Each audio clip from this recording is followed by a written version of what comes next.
के साथ खेलेंगे, कुछ ऐसा ही समझ लीजिए। आज हम नंबर के स्पेशल काइंड्स के बारे में जानेंगे। तो चलिए, यहाँ पर हमारे पास है एक multiplication fact 48 is equals to 6 multiplied by 8। तो बच्चों, हमने पढ़ना सीखा है कि हम इस मल्टीप्लिकेशन फैक्ट को इस तरीके से रिप्रेजेंट करते हैं। अब हम जानते हैं कि इसे रीड आउट कैसे कर सकते हैं। हम कह सकते हैं 48 इज अ मल्टीपल ऑफ 6 या फिर 48 इज अ मल्टीपल ऑफ 8। इसका एक और तरीका है पढ़ने का, 6 is a factor of 48 and 8 is a factor of 48। तो बच्चों, मैंने यहाँ पे दो स्पेशल टर्म्स को यूज किया है, फैक्टर्स एंड मल्टीपल्स। चलिए अब फैक्टर्स और मल्टीपल्स के बारे में जानते हैं। एक फैक्टर क्या होता है? जब एक पर्टिकुलर नंबर किसी दूसरे नंबर को कंप्लीटली डिवाइड करता है तो हम उस स्मॉलर नंबर को कहते हैं factor of that given number. अब बच्चों, मेरे पास यहाँ पर 12 है और इसे मैंने 4 से डिवाइड किया है। तो बच्चों, मैं क्या करूंगी, मैं 12 को लिखूंगी ट्री के अंदर और 4 को लिखूंगी ट्री के बाहर। अब मैं देखूंगी या तो 4 की टेबल में 12 आए या 12 से कोई छोटा नंबर। तो आई गॉट 4 3s are 12। तो मेरा रिमाइंडर कितना बचा? 0। तो जब हमारे पास कुछ भी रिमाइंडर नहीं बच रहा है तो इसका मतलब जो डिवाइजर है वो हमारे डिविडेंड का फैक्टर है। तो बच्चों, मैं क्या कहूंगी, 4 इज अ फैक्टर ऑफ 12। चलिए अब कुछ इंपॉर्टेंट पॉइंट्स जानते हैं regarding factor. Important points to remember about factor of a number. 1 is a factor of every number। तो बच्चों, 1 एक ऐसा फैक्टर है जो हर किसी नंबर का फैक्टर होता है। Next, a number is a factor of itself। तो बच्चों, एक पर्टिकुलर नंबर अपना खुद का फैक्टर होता ही होता है। देख लेते हैं, I have 36 और मैंने 36 को 36 से ही डिवाइड करा है। तो 36 ones are 36। तो 36 अपने आप को पूरा डिवाइड कर रहा है, तो इसलिए हर नंबर का फैक्टर इटसेल्फ होता है। Every factor of a number is either less than or at most equal to that number। तो बच्चों, क्या मैं ये कह सकती हूँ कि 36 की टेबल में कहीं पर आएगा 6, यानी if I write the table of 36, तो 36 into something I will get 6। ऐसा हो सकता है कि क्या मेरा प्रोडक्ट मेरे नंबर से छोटा आए? ऐसा पॉसिबल नहीं है। तो इसलिए जो फैक्टर होता है वो एक पर्टिकुलर गिवन नंबर से हमेशा या तो छोटा होता है या मैक्सिमम उसके इक्वल्स में हो सकता है। If I say A is a factor of B, A B का फैक्टर है, तो A या तो B से छोटा होगा या हद से हद B के इक्वल होगा। कभी भी ये B से बड़ा नहीं हो सकता है। Next, the smallest factor of a number is 1 and the greatest factor of a number is the number itself। तो ये हमने पढ़ा कि एक नंबर का सबसे छोटा फैक्टर जो होता है ये होता है 1 और इसका हाईएस्ट फैक्टर कौन सा हो सकता है बच्चों? द नंबर इटसेल्फ, क्योंकि इसके बड़ा तो कोई नंबर आ ही नहीं सकता तो उसका फैक्टर बने। If a number is divided by any of its factors, the remainder is always 0। तो ये हमने यहाँ देखा बच्चों कि जब भी हम किसी नंबर को डिवाइड करते हैं किसी दूसरे नंबर के साथ और अगर पहला वाला नंबर हमारे गिवन नंबर का फैक्टर है तो हमारा रिमाइंडर क्या बचता है? 0। तो फैक्टर्स हमेशा 0 रिमाइंडर लीव करते हैं। Numbers of a factor of a number are finite. एक नंबर के जो फैक्टर्स होते हैं वो फाइनाइट होते हैं, यानी लिमिटेड होते हैं। वो 1 से स्टार्ट होके मैक्सिमम उस नंबर तक ही हो सकते हैं। उनके बीच एक फाइनाइट काउंटिंग रहती है। A number is called a perfect number if it is equal to sum of all its factors except the number itself, or a number is called the perfect number if the sum of all its factors is equal to twice of the number। तो चलिए देखते हैं कि एक perfect number कौन सा होता है। अब मैंने 6 के फैक्टर्स लिखे हैं बच्चों। Factors of 6। तो फैक्टर्स ऑफ 6 हुए 1, 2, 3 and the number itself that is 6। तो अब मुझे देखना है कि 6 परफेक्ट नंबर है या नहीं है। तो मैं 6 को छोड़ के इसके बाकी सभी फैक्टर्स को प्लस करके देखती हूँ। 1 प्लस 2 प्लस 3, तो बच्चों इसका आंसर आया है 6। और हमने किसके फैक्टर्स करे थे? 6 के ही फैक्टर्स करे थे।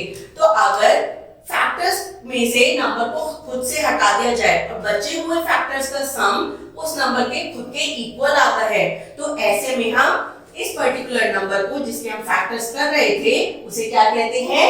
Perfect number. तो बच्चों यहाँ पे 6 इज अ परफेक्ट नंबर।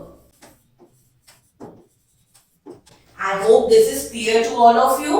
अब हम नेक्स्ट इसका देखते हैं। एक और तरीका होता है, अगर मैं इसके सभी फैक्टर्स को ऐड करूं, यानी अब की बार मैं 6 को भी इंक्लूड कर रही हूं, तो इसका सम आएगा 12। और 12 किसके बराबर होता है? अगर मैं 6 का ट्वाइस करती हूँ तो ये 12 के बराबर होता है। तो बच्चों अगर हम नंबर का जो फैक्टर्स हैं, अगर इटसेल्फ वाले नंबर को छोड़ के बाकी सभी नंबर्स को ऐड करती हूँ और वो नंबर के इक्वल आता है, तब भी एक परफेक्ट नंबर कहलाया जाता है। और अगर मैं सारे फैक्टर्स को ऐड करती हूँ और उसके बाद जो नंबर आता है ये क्या होता है? ट्वाइस द गिवन नंबर, यानी गिवन नंबर का जो ट्वाइस करेंगे उसका product particular sum of factors के बराबर आता है, तो भी हमारा क्या कहलाया जाता है? Number as a perfect square.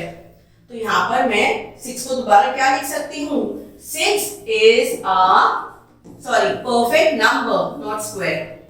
6 is a perfect number. I hope this point is clear. Next हम पढ़ते हैं अब मल्टीपल्स। हमें फैक्टर्स तो समझ में आ गए हैं कि जो नंबर किसी दूसरे पर्टिकुलर नंबर को पूरा पूरा डिवाइड करता है वो कहलाया जाता है फैक्टर ऑफ दैट नंबर। लेकिन मल्टीपल्स क्या होते हैं?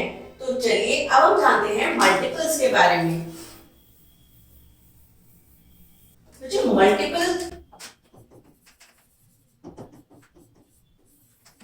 होता है जिस भी नंबर को फैक्टर कंप्लीटली डिवाइड कर रहा है।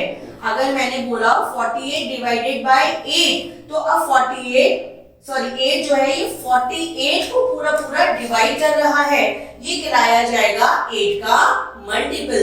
यानी एक पर्टिकुलर नंबर की टेबल्स में जो जो नंबर्स आते हैं उन्हें कहा जाता है मल्टीपल्स ऑफ द नंबर। और एग्जांपल से समझते हैं मल्टीपल्स क्या होते हैं। मैं यहाँ पर 3 की टेबल लिखती हूँ। 3 ones are 3, 3 twos are 6, 3 threes are 9, 3 fours are 12, 3 fives are 15, 3 six are 16, 3 six are 18, 3 sevens are 21 and so on। हमारी टेबल एंडलेसली चलती रहेगी।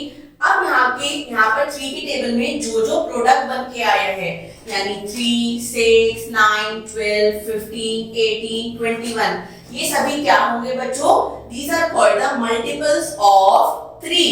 यानी 3 के टेबल में जितने भी नंबर्स आ रहे हैं, 3 जिन जिन नंबर्स को कंप्लीटली डिवाइड कर सकता है उन पर्टिकुलर नंबर्स को कहा जाएगा मल्टीपल्स ऑफ द 3, यानी multiples of a particular number. चलिए, every number is a multiple of 1। तो 1 की टेबल में सभी नंबर्स आते हैं, तो हमने जाना कि 1 जो है सभी नंबर्स का 1 की टेबल में जितने भी नंबर्स आते हैं वो सभी 1 के मल्टीपल्स होते हैं।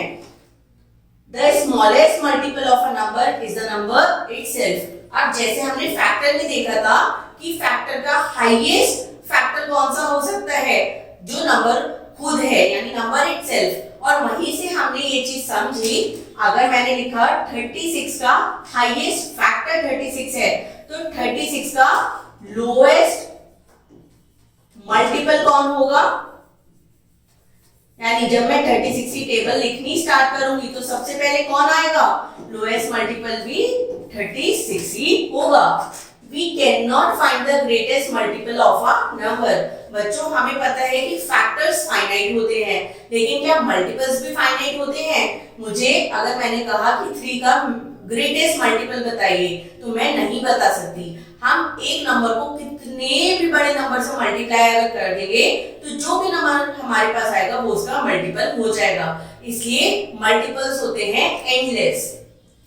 Number of multiples of a number are infinite. एक नंबर के इनफाइनाइट मल्टीपल्स होते हैं। चलिए अब पढ़ते हैं प्राइम एंड कॉम्पोजिट नंबर्स। हमारा नेक्स्ट कैटेगरी आती है प्राइम एंड कॉम्पोजिट नंबर्स। जो सबसे पहले जानते हैं कि प्राइम नंबर्स कौन से होते हैं।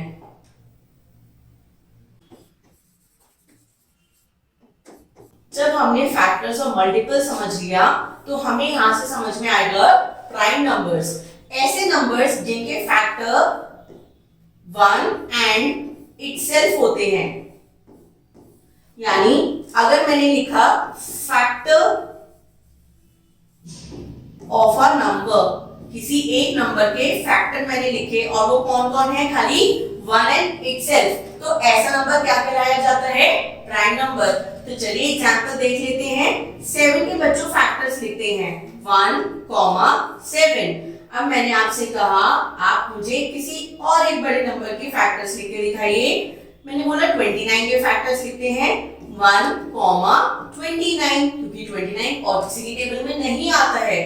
अब मैंने आपसे दोबारा कहा कि बच्चों 37 के फैक्टर्स लिख के दिखाइए। तो मैम यहाँ पर भी हमारे पास 2 ही फैक्टर्स आए हैं, 1 एंड नंबर इटसेल्फ। तो ये सभी नंबर्स जिनके फैक्टर्स 1 और इटसेल्फ के अलावा और कोई नहीं होते, ऐसे नंबर्स को हम कहते हैं प्राइम नंबर्स। और प्राइम नंबर्स के ऑपोजिट नंबर्स होते हैं बच्चों कॉम्पोजिट नंबर्स। चलिए अब पढ़ते हैं कॉम्पोजिट नंबर्स।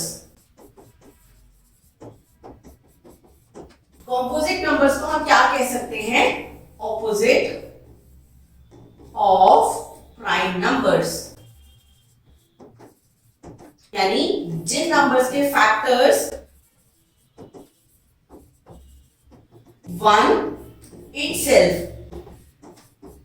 और कोई और भी होते हैं, ऐसे नंबर्स को बस हम कह देते हैं कॉम्पोजिट नंबर्स। यानी जिनके मोर देन 2 फैक्टर्स होते हैं उन्हें कहा जाता है कॉम्पोजिट नंबर्स। अब कॉम्पोजिट नंबर्स के एग्जांपल देख लेते हैं। अगर मैंने आपको कहा फैक्टर्स ऑफ 10 लिख के बताइए बच्चों, तो आप फैक्टर्स ऑफ 10 में क्या क्या लिखेंगे, 1, 2, 5 एंड 10। तो यहाँ पर 1 भी है 10 भी है, लेकिन 1 और 10 के अलावा कौन कौन है, 2 और 5। तो यानी यहाँ पर मोर देन 2 फैक्टर्स हैं एक गिवन नंबर के, तो 10 क्या हो गया, एक कॉम्पोजिट नंबर। अगर एक और एग्जांपल लेके देखते हैं हम, फैक्टर्स ऑफ 24। तो 24 के फैक्टर्स आएंगे 1, 2, नेक्स्ट होगा 4, 6 और 6 के बाद आएगा 12 एंड 12 के बाद आएगा हमारा 24। तो बच्चों यहाँ पे 1 एंड इटसेल्फ के अलावा और भी कई फैक्टर्स हैं इस नंबर के, तो 24 भी क्या कहलाया जाएगा, एक कॉम्पोजिट नंबर। कॉम्पोजिट नंबर और प्राइम नंबर सब हमें क्लियर है, तो यहाँ से हमें एक और कंसेप्ट मिला जिसे हम कहते हैं कोप्राइम नंबर्स। अब कोप्राइम कौन से नंबर्स होते हैं, चलिए इनके बारे में भी जानते हैं।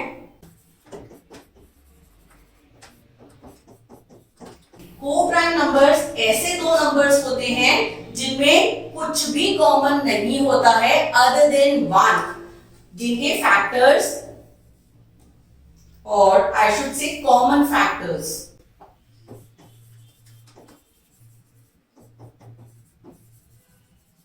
कौन है, ओनली एंड ओनली 1। ऐसे नंबर जिनके कॉमन फैक्टर्स खाली कौन है, 1 है, ऐसे नंबर्स को हम कहते हैं कोप्राइम नंबर्स। तो बच्चों सभी प्राइम नंबर्स कोप्राइम नंबर्स होते हैं। चलिए देखते हैं। हमने एक साइड करा फैक्टर्स ऑफ 3, तो बच्चों 3 के कौन कौन से फैक्टर्स हैं, 1 एंड 3 itself। और यही मैंने दूसरी तरफ करा, फैक्टर्स ऑफ 29। तो 29 के कौन कौन से फैक्टर्स हैं? 1, 29। तो अब 3 और 29 कौन से कॉमन फैक्टर शेयर कर रहे हैं? ओनली 1। तो इसलिए बच्चों मैं क्या कहूंगी? 3 और 29 क्या है? दे आर को प्राइम नंबर्स। तो यहां से हमें ये समझ में आता है कि सभी प्राइम नंबर्स को प्राइम नंबर्स होते हैं, लेकिन क्या कोई भी कॉम्पोजिट नंबर को प्राइम नहीं हो सकता है? ऐसा नहीं है। एक प्राइम और कॉम्पोजिट नंबर भी को प्राइम नंबर्स हो सकते हैं। चलिए इसे भी देखते हैं।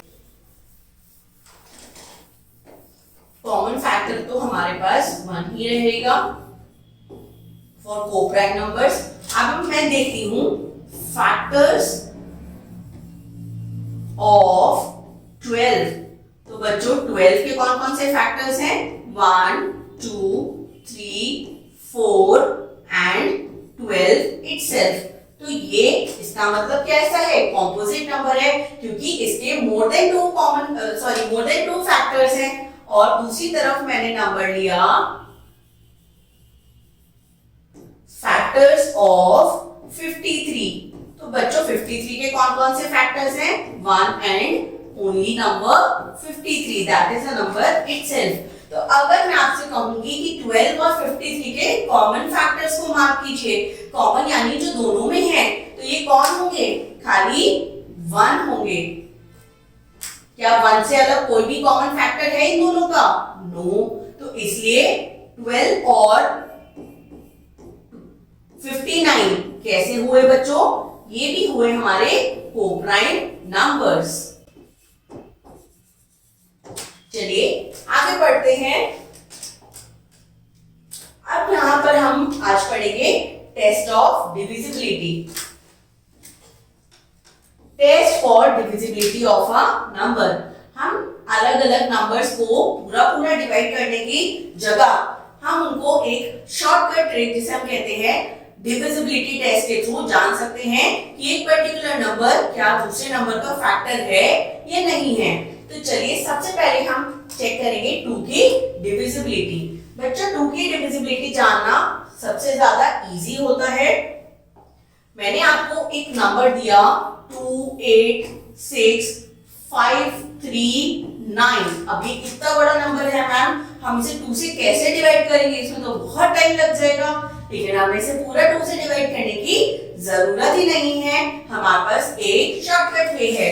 हम कहां देखेंगे? हम देखेंगे वंस प्लेस को, या जिसे हम कहते हैं यूनिट्स डिजिट। अब इस पर्टिकुलर नंबर की यूनिट डिजिट कौन है? 9। अगर 9 2 का फैक्टर हुआ तो क्या 2 का मल्टीपल हुआ तो इसका मतलब ये पूरा का पूरा नंबर 2 से डिविजिबल होगा। और अगर 9 2 का मल्टीपल नहीं हुआ तो ये नंबर 2 से डिविजिबल नहीं होगा। तो बच्चों बताइए क्या 9 2 की टेबल में आता है? 9 is not a multiple of 2। यानी अगर हम 2 से 9 को डिवाइड करेंगे तो क्या 9 डिवाइड हो पाएगा? नहीं हो पाएगा।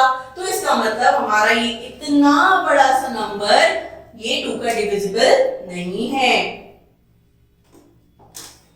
2, 8, 6, 5, 3, 9 is not divisible by 2। ये देखिए हमने कितना इजीली पहचान लिया कि ये इतना बड़ा सा नंबर क्या 2 से डिविजिबल होगा या नहीं होगा। तो हमें सिंपली क्या करना है? हमें यूनिट डिजिट को देखना है। यूनिट डिजिट वाला नंबर अगर 2 से डिविजिबल है तो हमारा पूरा नंबर 2 से डिविजिबल होगा। और अगर यूनिट डिजिट वाला नंबर 2 से डिविजिबल नहीं है तो पूरा का पूरा नंबर भी 2 से डिविजिबल नहीं होगा। एक और एग्जांपल देखते हैं इसका। अब मैंने यहाँ पर नंबर लिखा 14028। तो बच्चों हम यूनिट डिजिट वाले नंबर को देखते हैं, यानी 1 प्लेस वाले नंबर को। तो 1 प्लेस पे हमारा कौन सा नंबर है? 8। अब 8 क्या है? 8 इज डिविजिबल बाय 2। तो इसका मतलब हमारा पूरा का पूरा पूरा नंबर जो है ये 2 से डिविजिबल होगा। What we will write 14028 is divisible by 2। तो ये थी हमारी 2 के डिविजिबिलिटी टेस्ट। अब हम नेक्स्ट पढ़ते हैं 3 के डिविजिबिलिटी टेस्ट को। अब हम जानते हैं 3 की डिविजिबिलिटी। तो बच्चों 3 की डिविजिबिलिटी बहुत इजी होती है। मैंने एक नंबर लिया 927। अब मुझे 3 की डिविजिबिलिटी चेक करने के लिए इस पूरे नंबर को 3 से डिवाइड करने की जरूरत नहीं है।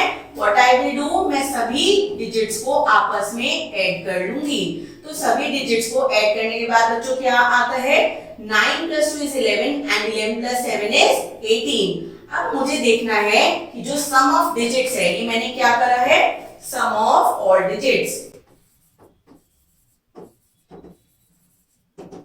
जब मैं सम ऑफ ऑल डिजिट्स करती हूं तो मेरे पास आता है 18। तो 18 जो है ये 3 से डिविजिबल है। 18 इज डिविजिबल बाय 3। तो इसका मतलब हमारा क्या हुआ कि जो हमारा पूरा बड़ा सा नंबर है ये 927, ये भी 3 से डिविजिबल होगा कंप्लीटली। 927 is divisible by 3। है ना ये बच्चों बहुत इजी। अब हम पढ़ते हैं 9 की डिविजिबिलिटी। अब 9 की डिविजिबिलिटी, ये तो बहुत सारी डिविजिबिलिटीज है, लेकिन क्या ये इतनी हार्ड है? नो। 9 की डिविजिबिलिटी और 3 की डिविजिबिलिटी सेम होती है। दोनों में हम बच्चों क्या करते हैं एक पर्टिकुलर नंबर को ही ऐड करते हैं, नंबर की डिजिट्स को ऐड करते हैं। जैसे हमने 3 की डिविजिबिलिटी में सारी डिजिट्स को ऐड ऑन किया और हमारा जो सम आया, फिर हमने चेक किया कि क्या ये सम 3 से डिविजिबल है या नहीं। तो फिर अगर डिविजिबल है तो हमारा पूरा नंबर 3 से डिविजिबल हुआ। इसी तरह 9 की डिविजिबिलिटी में बस 3 की जगह क्या आ जाएगा बच्चों, हम सबसे पहले सम ऑफ डिजिट्स ही करेंगे और फिर देखेंगे कि ये पर्टिकुलर सम जो है ये 9 से डिविजिबल है या नहीं है। अगर ये सम 9 से डिविजिबल है तो पूरा का पूरा नंबर भी हमारा 9 से डिविजिबल हो जाएगा।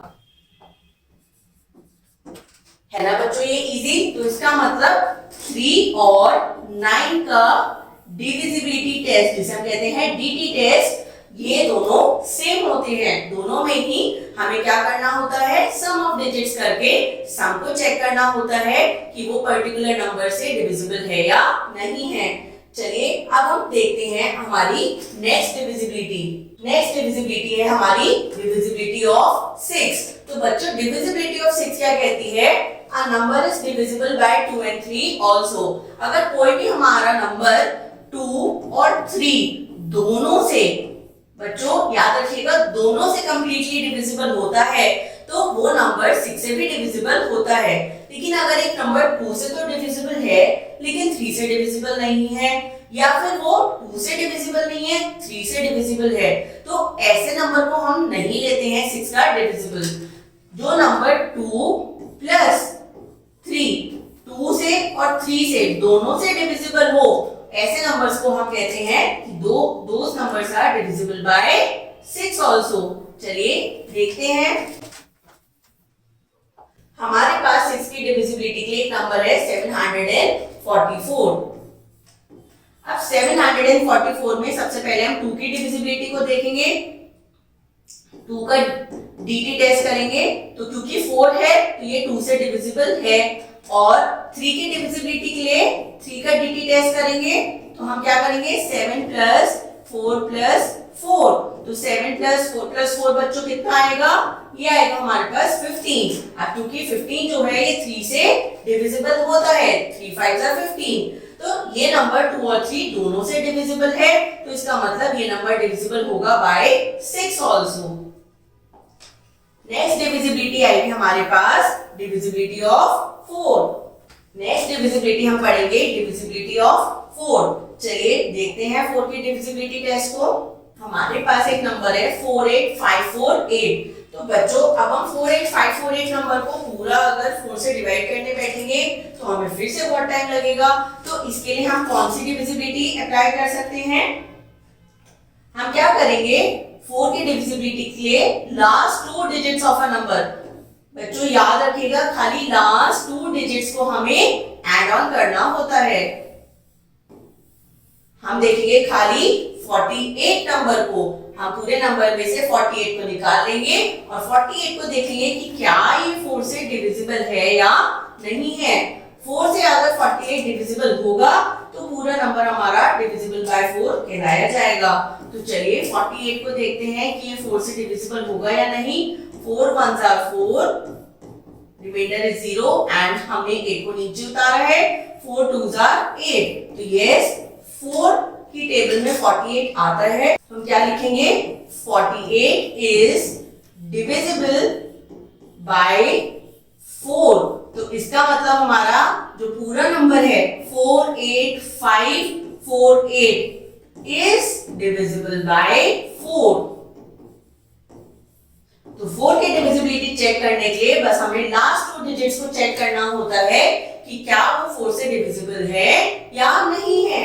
तो चलिए बच्चों 4 की डिविजिबिलिटी के बाद हम बढ़ते हैं 8 की डिविजिबिलिटी पर। मैम ये तो बहुत सारी डिविजिबिलिटी हो जाएगी, हम कैसे याद रखेंगे? हमें सिर्फ एक सिंपल सी ट्रिक से अपनी सारी डिविजिबिलिटी को याद रखना होता है।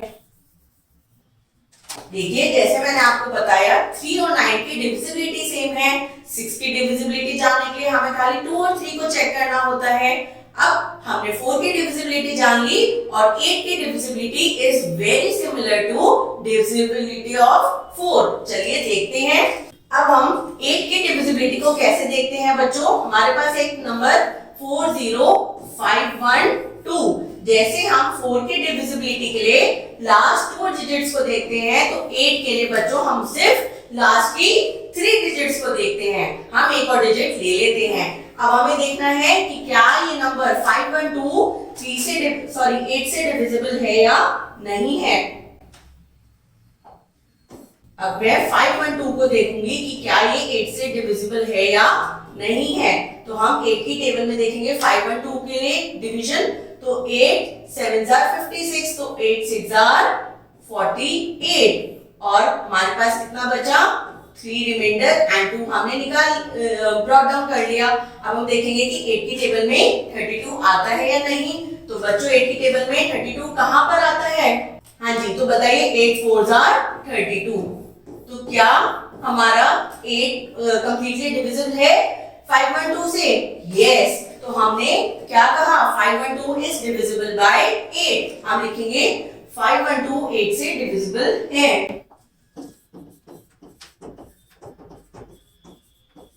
तो हमारा नंबर क्या था बच्चों?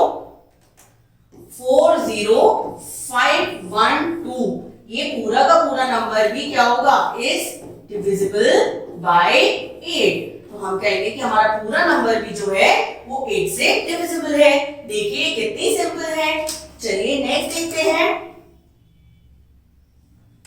Divisibility of 5। बच्चों हमारे जब हम पढ़ते हैं तो कुछ टॉपिक्स ऐसे होते हैं जिन्हें हम कहते हैं ब्राउनी पॉइंट्स, जो हमारे लिए बहुत ज्यादा सिंपल होते हैं। तो डिविजिबिलिटी ऑफ 5 और 10 उन्हीं ब्राउनी पॉइंट्स में से एक होती है। They are one of the most simplest divisibility test. चलिए जानते हैं 5 की डिविजिबिलिटी के लिए बस हमें एक पर्टिकुलर नंबर को देखना है। जैसे मेरे पास एक नंबर है 10575। अब मुझे इसके यूनिट प्लेस को देखना है, यानी वंस प्लेस को। अगर ये नंबर जो हमारा वंस प्लेस है वो 0 या 5 कंटेन करता है या नहीं, तो ये 5 से डिविजिबल होंगे। अगर 0 या 5 नहीं होंगे तो हमारा पर्टिकुलर नंबर 5 से डिविजिबल नहीं होगा। चलिए एक एग्जांपल के थ्रू और समझते हैं। हमने एक नंबर लिया है बच्चों अपना 29700। अब मैं देखूंगी मेरे वंस प्लेस या यूनिट्स प्लेस पे कौन सा डिजिट आया है। वंस प्लेस इज 0, तो इसका मतलब 2729700 इज डिविजिबल बाय 5। और अगर एक और एग्जांपल हमने लिया 15369। अब क्योंकि मेरे यूनिट डिजिट पे बच्चों क्या है 9 है, ना ही 0 है और ना ही 5 है, तो इसका मतलब ये particular number is not divisible bye 5। तो 5 की डिविजिबिलिटी देखने के लिए हमें देखना है यूनिट डिजिट पे या तो 0 आए या 5 आए। तो चलिए 5 की डिविजिबिलिटी के बाद समझते हैं 10 की। 10 की डिविजिबिलिटी देखने के लिए बच्चों डीटी टेस्ट ऑफ 10 हम देखेंगे वंस प्लेस के नंबर को। अब वंस प्लेस पे क्या है 8, तो क्या 10 की टेबल में 8 आता है? No, 8 is not divisible by 10। तो हम इसे क्या कर देंगे कि जो हमारा नंबर है पूरा का पूरा number is not divisible by 10। तो लेकिन 10 की डिविजिबिलिटी एक्चुअल में हुई क्या? तो 10 की डिविजिबिलिटी कहती है कि जब भी हमारी यूनिट प्लेस पे 0 आएगा सिर्फ तभी जो भी नंबर है वो 10 से डिविजिबल कहलाया जाएगा। अब बच्चों मैंने इस नंबर में लास्ट में अब लगा दिया है 0, तो यहाँ पर मेरे पास वंस प्लेस पे क्या है 0 है। तो अगर वंस प्लेस पे 0 आ गया है तो मैं क्या कहूंगी 1 5 3 6 9 8 0 is divisible by 10। सो ये होती है हमारी 10 की डिविजिबिलिटी टेस्ट। अब हम अपनी लास्ट डिविजिबिलिटी देखेंगे, that is divisibility second last, that is divisibility of 7। 7 की डिविजिबिलिटी क्या कहती है बच्चों? जैसे हमने एक नंबर लिया है 847। अब 847 में हम जो हमारा यूनिट डिजिट नंबर है उसका ट्वाइस करेंगे, यानी इसकी मल्टीप्लाई कराएंगे बाय 2 और उसे रेस्ट ऑफ द नंबर में से सब्ट्रैक्ट कर देंगे। यानी हम क्या करेंगे 84 में से यूनिट डिजिट का ट्वाइस सब्ट्रैक्ट करेंगे। तो 84 माइनस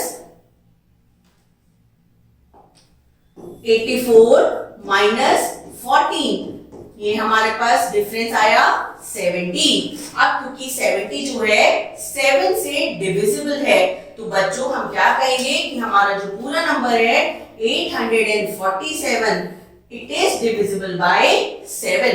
तो हमें सिंपली कुछ नहीं करना है, यूनिट डिजिट को उठा के उसका ट्वाइस कर देना है और रेस्ट ऑफ द नंबर में से उस जो प्रोडक्ट है उसको माइनस करना है। अगर हमारा डिफरेंस जो है ये 7 से डिविजिबल होता है तो हम कहते हैं कि हमारा नंबर 7 से डिविजिबल है, अदरवाइज नंबर जो है वो 7 से डिविजिबल नहीं है। चलिए अब हम जानते हैं हमारी लास्ट डिविजिबिलिटी जो कि है 11, डिविजिबिलिटी ऑफ 11। ये क्या कहती है? हमारे पास है एक नंबर 121। अब इस नंबर को हम पूरा या तो डिवाइड करके देखेंगे, लेकिन हमें तो डिविजिबिलिटी टेस्ट को यूज करना है, तो हम क्या करेंगे बच्चों, हम ऑड प्लेस और इवन प्लेसेस को अलग अलग करते हैं। ये ऑड प्लेस है क्योंकि 1 हम हमेशा राइट टू लेफ्ट जाते हैं, तो 1 हो गई ऑड और ये हो गई हमारी इवन, और फिर से क्योंकि ये थर्ड प्लेस है ये हो गई ऑड। तो हम करेंगे सम ऑफ ऑड प्लेसेस। बच्चों सम ऑफ ऑड प्लेस करके कितना आया है 1 + 1 दैट इज 2। अब हम करेंगे सम ऑफ इवन प्लेस। इवन पे बस अब हमारा एक ही नंबर है दैट इज 2, तो इसका सम भी कितना आएगा 2। अब इसके बाद क्या किया जाता है, हम करते हैं difference of odd place and difference of odd place and even place. Odd place और इवन प्लेस का डिफरेंस कैलकुलेट करेंगे बच्चों, तो ये कितना आएगा हमारा 2 सब्ट्रैक्टेड फ्रॉम 2, हमारा डिफरेंस आया 0। तो बच्चों जब भी हमारा डिफरेंस या तो 0 आए, ये एक ऐसा नंबर आए जो कि 11 का मल्टीपल हो, यानी यहाँ पर 11, 22, 33 इस तरीके का डिफरेंस आए, तो हम क्या कहते हैं कि हमारा जो नंबर है दैट इज डिविजिबल बाय 11। और अगर हमारा डिफरेंस 0 या फिर मल्टीपल ऑफ 11 से कुछ अलग आता है तो तब इन दैट केस हमारा जो नंबर है वो 11 से डिविजिबल नहीं होता है। So I hope the divisibility of all the numbers is clear to you. 121 is divisible by 11। मैं एक बार दोबारा रिपीट करती हूँ बच्चों आपके लिए। सबसे पहले हम अपने नंबर्स में ऑर्डर इवन प्लेसेस को अलग करेंगे, फिर हम सम ऑफ ऑड प्लेस करते हैं और सम ऑफ इवन प्लेस करते हैं, फिर हम डिफरेंस कैलकुलेट करते हैं इवन ऑड और इवन प्लेसेस का। अगर ये डिफरेंस हमारा 0 आए या फिर मल्टीपल ऑफ 11 आता है तो इस केस में हमारा जो नंबर है वो 11 का मल्टीपल बनता है, अदरवाइज वो जो नंबर है वो 11 से डिविजिबल नहीं होता है। चलिए अब हम नेक्स्ट पेज पर मूव करते हैं। सम मोर डिविजिबिलिटी रूल्स।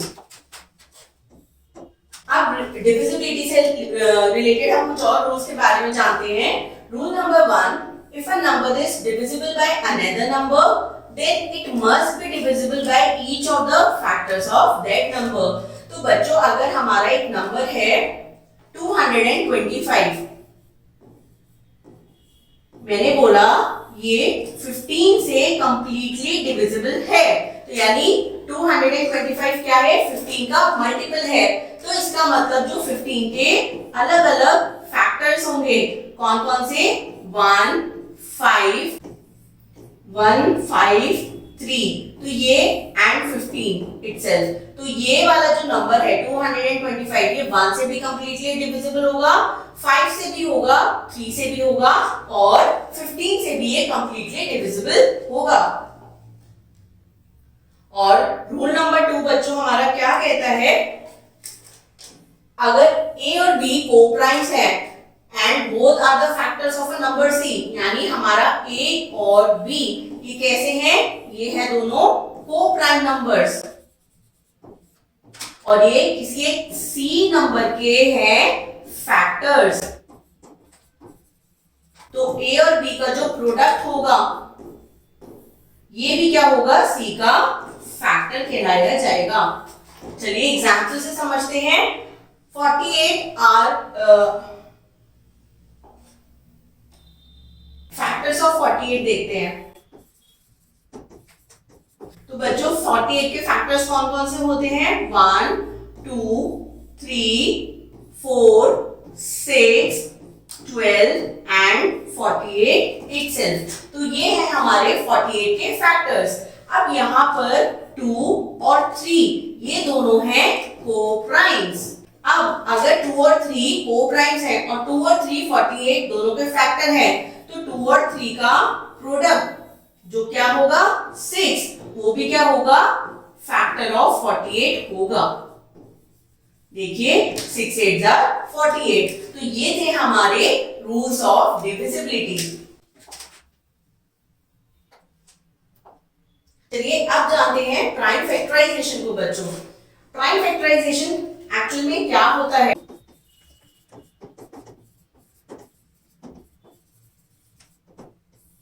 प्राइम फैक्टराइजेशन होता है जब हम एक पर्टिकुलर नंबर को, जैसे हमारे पास है एक नंबर 48, हम इसे लिखते हैं in terms of its prime numbers, products of its prime numbers.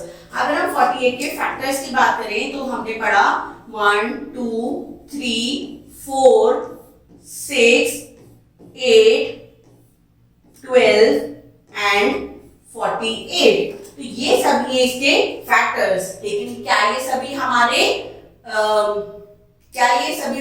Prime factors हैं? नो, ये है हमारे प्राइम प्लस कॉम्पोजिट फैक्टर्स। अब हमें अगर इसे प्राइम फैक्टराइजेशन में करना है तो हम क्या करेंगे बच्चों, हम 48 को शो करेंगे in the prime factorization format. अब हम 48 को सिर्फ और सिर्फ प्राइम नंबर से डिवाइड करेंगे। तो सबसे छोटा प्राइम नंबर होता है हमारे पास 2। चलिए 2 से डिवाइड करते हैं। 2 2 जा 4, 2 4 जा 8, 2 12 जा 24, 2 6 जा 12, 2 3s are 6 and 3 1s are 3। बच्चों ये डिवीजन हम कब तक करते जाते हैं, जब तक हमारे पास लास्ट में 1 नहीं बच जाता है।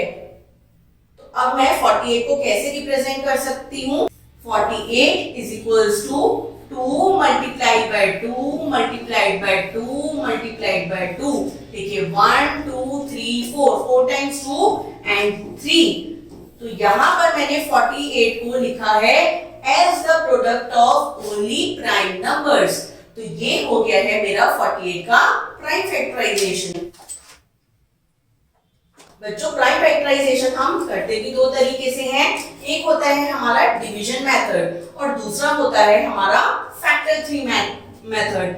फैक्टर थ्री मेथड के लिए हम क्या करते हैं, हमने 48 को सर्कल करा और इसकी अब हम ब्रांचेस बनाएंगे, जैसे 2 एंड 2 कैसे जाएगा, 2 24s are 48। अब यहाँ पर 2 तो आ गया है, अब हम 2 को तो फर्दर डिवाइड कर नहीं सकते हैं, अब दोबारा हम 24 को डिवाइड करेंगे with the prime number. So 2 12s are 24। अब दोबारा से 12 को डिवाइड करेंगे, 2 6s are 12। और हम ये कब तक डिवीजन करते हैं, जब तक हमारे पास लास्ट में प्राइम नंबर्स नहीं बच जाते हैं। तो हम 48 का फैक्टराइजेशन कैसे लिखेंगे, यहाँ पर starting from this 2 multiplied by 2 multiplied by 2 multiplied by 2 and 3। ये हो गया हमारा प्राइम फैक्टराइजेशन ऑफ 48 और एक गिवन नंबर का ये प्राइम फैक्टराइजेशन है यूजिंग फैक्टर थ्री मेथड। चलिए अब पढ़ते हैं हाईएस्ट कॉमन फैक्टर के बारे में। बच्चों हाईएस्ट कॉमन फैक्टर क्या होता है, एक ऐसा नंबर जिससे ऊपर दो नंबर्स के बीच में कोई भी कॉमन फैक्टर नहीं होगा, उसे हम कहते हैं prime factor of a number, sorry highest common factor of a number. तो चलिए अब हम देखते हैं 24 और 30 के फैक्टर्स। अब बच्चों यहाँ पर अगर हम ध्यान दें तो यहाँ पर हमारे पास लिखे हैं 24 के फैक्टर्स 1 2 3 4 6 8 12 एंड 24 और फैक्टर्स ऑफ 30 में है 1 2 3 5 10 एंड 30। तो इनमें से बच्चों बताइए कि इनका हाईएस्ट कॉमन फैक्टर्स कौन सा है। सबसे पहले हम इनमें से स्टार्ट लेंगे अपने हमारे कॉमन फैक्टर्स। तो कॉमन कौन कौन से हैं, 1 2 3 एंड 6। 6 मिसिंग है बच्चों, यहाँ पर हमारा 6 भी होगा हमारा एक कॉमन फैक्टर। तो 6 हो जाएगा इन सब में, सभी कॉमन फैक्टर्स में as the highest common factor. तो हम क्या कहेंगे, HCF ऑफ 24 एंड 30 इज 6। तो 24 और 30 का HCF कितना आएगा बच्चों, 6। इसे कहा जाता है HCF और दूसरा होता है LCM। बच्चों LCM क्या होता है, लीस्ट कॉमन मल्टीपल। अब देखिए मैं यहाँ पर 2 की टेबल लिखती हूँ, 2 1s are 2, 2 2s are 4, 2 3s are 6, 2 4s are 8, 2 5s are 10, 2 6s are 12, 2 7s are 14, 2 8s are 16।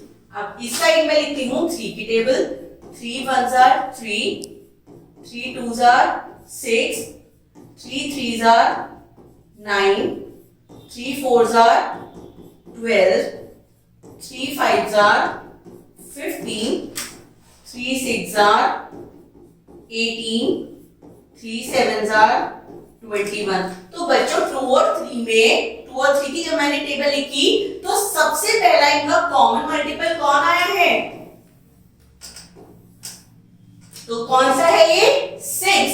6 is the common least common multiple of 2 and 3। तो कॉमन मल्टीपल यानी जो दोनों के टेबल में साथ साथ आते हो, यानी ऐसा नंबर जिससे फैक्टर्स कंप्लीटली डिवाइड कर जाए। और बच्चों ये कौन सा लीस्ट कॉमन मल्टीपल कौन सा होता है, ऐसा सबसे छोटा नंबर जो दोनों फैक्टर्स कंप्लीटली उस नंबर को डिवाइड करते हो, उसे हम कहते हैं least common multiple of a number. सीखते हैं HCF एंड LCM को। सबसे पहले हम HCF कैलकुलेट करना सीखते हैं यूजिंग प्राइम फैक्टराइजेशन मेथड। हमें अगर HCF निकालना है 12 एंड 36 का, तो बच्चों हम 12 का फैक्टराइजेशन सेपरेटली करते हैं। 2 6 are 12, 2 3 are 6 and 3 1s are 3। और दूसरी साइड करेंगे हम 36 का prime factorization. So this will be 2 1s are 2, 2 8s are 16, 2 9s are 18, 3 3s are 9, 3 1s are 3।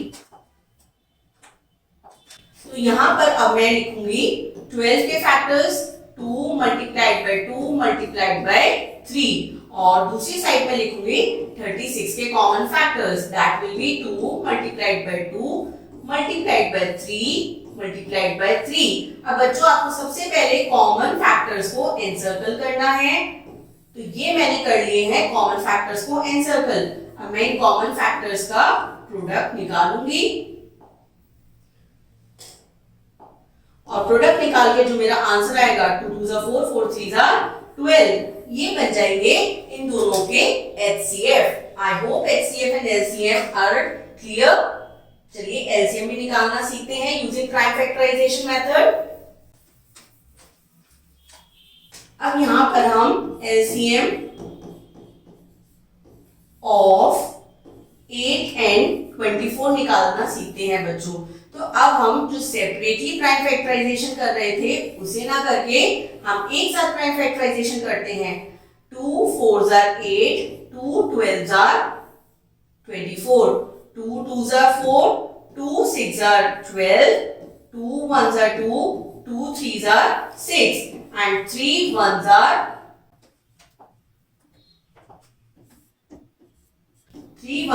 3। बच्चों जब हमारा एक नंबर कंप्लीटली डिवाइड होता है तो 1 को हम उसके साथ नीचे लेके आते रहते हैं। अब हम LCM कैसे लिखेंगे? 2 multiplied by 2 multiplied by 2 multiplied by 3। हम इन सभी प्राइम नंबर्स की मल्टीप्लाई करा लेंगे। 2 2s are 4, 4 2s are 8 and 8 3s are 24। तो 8 और 24 का LCM हो जाएगा 24। चलिए अब हम देखते हैं HCF को डिवीजन मेथड से कैसे निकालते हैं। सबसे पहले हम निकालते हैं बच्चों 54, 108 एंड 144 का HCF यूजिंग डिवीजन मेथड। तो हम सबसे पहले दो नंबर्स ले लेंगे 54 एंड 108। 108 क्योंकि बड़ा है हम इसे लिखेंगे ट्री के अंदर और 54 लिखा जाएगा ट्री के बाहर। तो 54 और 100 को जब हम देखेंगे तो 54 2s are 108। तो यहाँ पर HCF ऑफ 54 और 108 क्या आया बच्चों हमारा? ये आया 54 itself। अब हम इस 54 के जो HCF आया है इसे डिवाइड करेंगे, हमारा जो बचा हुआ नंबर है दैट इज 144। तो बच्चों आप यहाँ पे देखिए सबसे पहले हमने 54 को 144 से डिवाइड करा तो हमारा आया 54 2s are 108 और हमारा रिमाइंडर कितना बच गया 36। अब बच्चों ये जो 36 है हमारा ये बन जाएगा नेक्स्ट स्टेप के लिए डिवाइजर, और ये जो 54 था इसे हम ले आएंगे as a dividend. So 36 1s are 36 और हमारा रिमाइंडर कितना बच गया बच्चों बताइए। हम यहाँ पर डायरेक्ट कर सकते हैं, we will take one borrow 14 and 6 2 14 आएंगे हमारे पास 8, ये हो गया 18। अब 18 दोबारा से बन जाएगा हमारे लिए डिवाइजर और 36 बन जाएगा हमारा डिविडेंड। अब आया 18 2s are 36। बच्चों ये प्रोसेस हम कब तक करते जाते हैं जब तक हमारा रिमाइंडर 0 नहीं आ जाता है। तो अब मैं क्या कहूंगी 54 108 और 144 का जो HCF है ये कितना आएगा? जो हमारा लास्ट डिवाइजर होता है दैट इज 18। बच्चों ये जो हमारा लास्ट डिवाइजर बचता है इसे हम कहते हैं HCF of the given three numbers. और ये जो मेथड हमने अभी सीखा ये है हमारा division method for calculating the HCF of 3 or more than 3 numbers. I hope this chapter is clear to all of you. Thank